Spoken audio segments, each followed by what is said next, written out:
खाते हैं, जो एक गैर सरकारी संस्था की फैक्ट फाइंडिंग रिपोर्ट, ये भी एक्सक्लूसिव है। हावड़ा के शिवपुर और रिषड़ा में हुए दंगों पर फैक्ट फाइंडिंग कमेटी की ये अंतरिम रिपोर्ट आ गई है। मतलब बंगाल में रामनवमी पर पत्थरबाजों का सच जो है वो मेरे सामने है।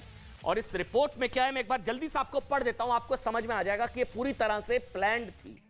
30 मार्च को इसमें क्या क्या लिखा गया है, मैं एक बार पढ़ देता हूं। इसमें लिखा गया है, the committee is of the view that riots which erupted on the auspicious occasion of Ramnavami in its aftermath were pre-planned, orchestrated and instigated। मतलब pre-planned थे बंगाल दंगा, orchestrated थे, instigated थी। और इसमें जो 9 बातें हैं ना, मैं एक बार जल्दी से इसका पूरा लबोलबाब निचोड़ बता देता हूं आपको। पहली बात यह कि 30 मार्च को रामनवमी के मौके पर जो दंगे हुए वो पूर्व नियोजित थे, इसके लिए बाकायदा इन लोगों को उकसाया गया था। ये फैक्ट फाइंडिंग कमेटी की रिपोर्ट आ गई है, बंगाल दंगों का सच सामने आ गया।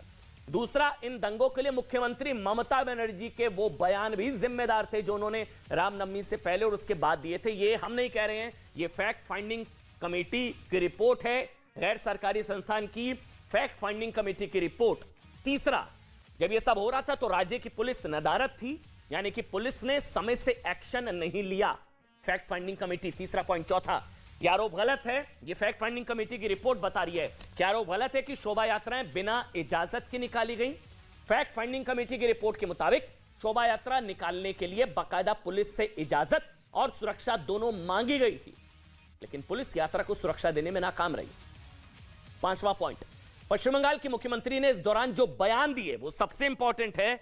इसमें लिखा गया है, the chief minister in A grossly biased and prejudiced manner went ahead to claim that the route undertaken by the Ramnavami procession had been changed।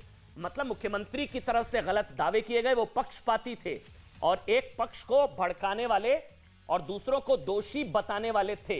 छठी बात, पश्चिम बंगाल पुलिस ने पीड़ितों की मदद करने की बजाय उन्हीं पर कई तरह के केस लाद दिए, जबकि ताकि उनकी आवाज दबाई जा सके। सातवीं बात, दंगाइयों और उनके समर्थकों को सरकारी मशीनरी से मदद मिल रही थी। बहुत बड़ी बात है, ये फैक्ट फाइंडिंग कमेटी की रिपोर्ट है, सरकारी मशीनरी से मदद मिल रही थी। और आठवीं बात, सरकार, ये फैक्ट फाइंडिंग कमेटी की रिपोर्ट। अच्छा, इसमें कौन कौन जजेस हैं वो भी मैं आपको बताऊंगा, आप सुनेंगे आप हैरान रह जाएंगे। आठवां पॉइंट ये, सरकार एक वर्ग के तुष्टीकरण में लगी थी और पुलिस सरकार की प्राथमिकताओं को ध्यान में रखकर काम कर रही थी। तुष्टीकरण। नौवीं बात, कमेटी ने अब इस पूरे मामले की जांच NIA यानी कि नेशनल इन्वेस्टिगेशन एजेंसी अथॉरिटी से कराने की मांग करती है। रिपोर्ट हावड़ा और रिषड़ा में पुलिस से बातचीत के आधार पर तैयार की गई है। कुल मिलाकर इसमें पश्चिम बंगाल की सरकार और पुलिस पर गंभीर आरोप लगाए गए हैं। इसमें जो लोग शामिल हैं वो सुनिए, न्यायपालिका और प्रशासनिक सेवा में ऊंचे पदों पर रह चुके हैं, इसलिए इस कमेटी में जो लोग हैं उनकी बातों को गंभीरता से लिए जाने की जरूरत है।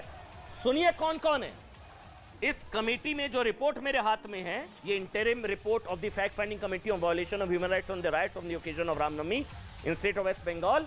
इस कमेटी में पटना हाई कोर्ट के पूर्व मुख्य न्यायाधीश L नरसिम्हा रेड्डी, इस रिपोर्ट को हल्के में मत लीजिएगा क्योंकि ये फैक्ट फाइंडिंग रिपोर्ट में पूर्व मुख्य न्यायाधीश पटना हाई कोर्ट के L नरसिम्हा रेड्डी, हरियाणा कैडर के पूर्व IPS ऑफिसर राजपाल सिंह, राष्ट्रीय महिला आयोग की पूर्व सदस्य डॉक्टर चारू खन्ना, राष्ट्रीय मानवाधिकार आयोग परिषद के पूर्व संयुक्त रजिस्ट्रार OP व्यास, वरिष्ठ पत्रकार संजीव नायक और सुप्रीम कोर्ट की अधिवक्ता भावना बजाज भी इसमें शामिल है।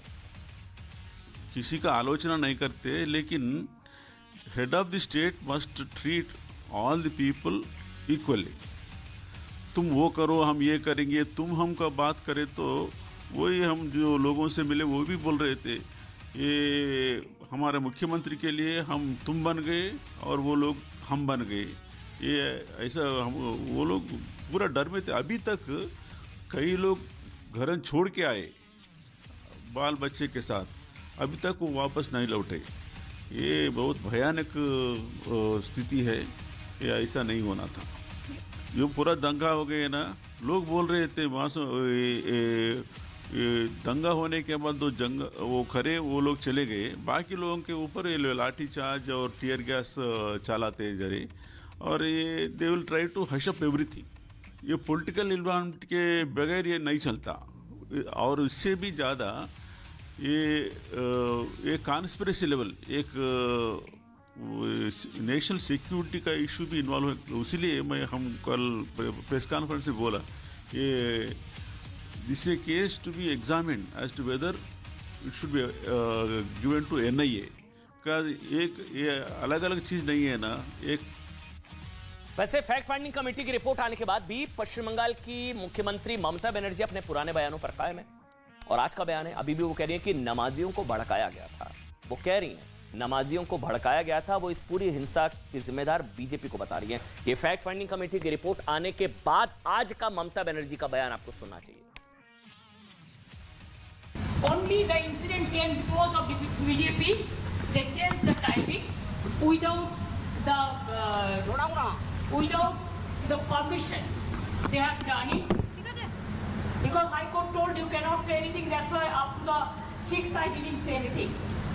And after that, when they have taken the permission, even police said you do it, police has not given permission, number one. Number two, the meeting was mentioned, they will do it in the afternoon. But at the time of namaz time, intentionally, deliberately they went there to victimize the people.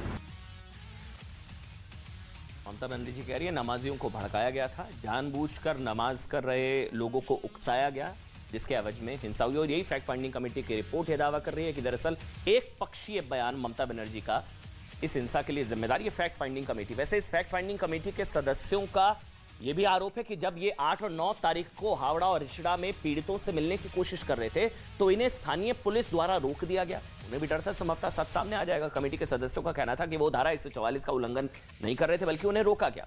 इसका मतलब सरकार कुछ छिपाने की संभवतः शायद कोशिश कर रही थी। मैं ये कह रहा हूँ कि हम सिविल सोसाइटी के लोग हैं, we are not political persons. Ma'am I understand, मैं हाथ जोड़ती हूँ, मैं पुलिस को कह रही हूँ हम कोई अनलॉफुल असेंबली नहीं कर रहे। 144 का मतलब कि 4 से ज्यादा लोग, मैं अकेली 144 में कैसे आती हूँ? अच्छा, इस फैक्ट फाइंडिंग रिपोर्ट में ममता बनर्जी के कुछ बयानों को जो जिम्मेदार बताया गया है हिंसा के लिए, वैसे ही कुछ बयान हम भी आपके लिए ढूंढ कर लाए और हम आपको सुनाते हैं। आप खुद तय करिए कि ये फैक्ट फाइंडिंग कमेटी की रिपोर्ट सही है या ममता बनर्जी। उनके बयान सुना दीजिए। और बीजेपीर गुंडारा একজন গুন্ডা বলছেন, টিভিতে রেকর্ড আছে, রামনবমীর দিন যা অস্ত্র পাবো নিয়ে বেরোবো, দেখবো কে কি করতে পারে। আরে তোর যা অস্ত্র তুই তাই নিয়ে যা, আমি রামনবমীর মিছিল আটকাবো না। কিন্তু মনে রাখো মিছিল আমরাও করবে, তোমরাও করবে। রমজান মাসও চলছে, রোজার মাসও চলছে। একটা মুসলিম এরিয়ায় গিয়ে হামলা করলে মনে রাখো তার বিরুদ্ধে আইনত পদক্ষেপ নেবে। পুলিশকে ডাইরেক্ট ইনস্ট্রাকশন দেওয়া ছিল, একদিকে যেমন অন্নপূর্ণা পূজা চলছে, অন্যদিকে মুসলিমদের রোজা চলছে, রমজান মাসও চলছে। আর আমাদের এখানে 33% মুসলিমও আছে, তাদের পরিবারগুলো রোজা করে, রমজান করে, উপবাস করে। এই সময়টা তারা কোনো অন্যায় কাজ করে না।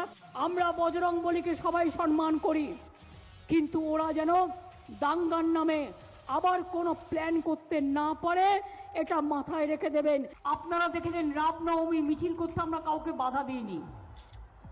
রামনবমীর মিছিল রামের নাম বদনাম করবার জন্য বুলডোজার নিয়ে ঢুকেছে হাওড়ায়, ট্র্যাক্টর নিয়ে ঢুকেছে, ট্রেকার নিয়ে ঢুকেছে, পেট্রোল মশলা নিয়ে ঢুকেছে, বন্দুক নিয়ে ঢুকেছে। পুলিশের পারমিশন ছিল না, গায়ের জোরে যারা ফল বিক্রি করে তাদের দোকান পুড়িয়ে দিয়েছে, অনেক মানুষের ঘর জ্বালিয়েছে।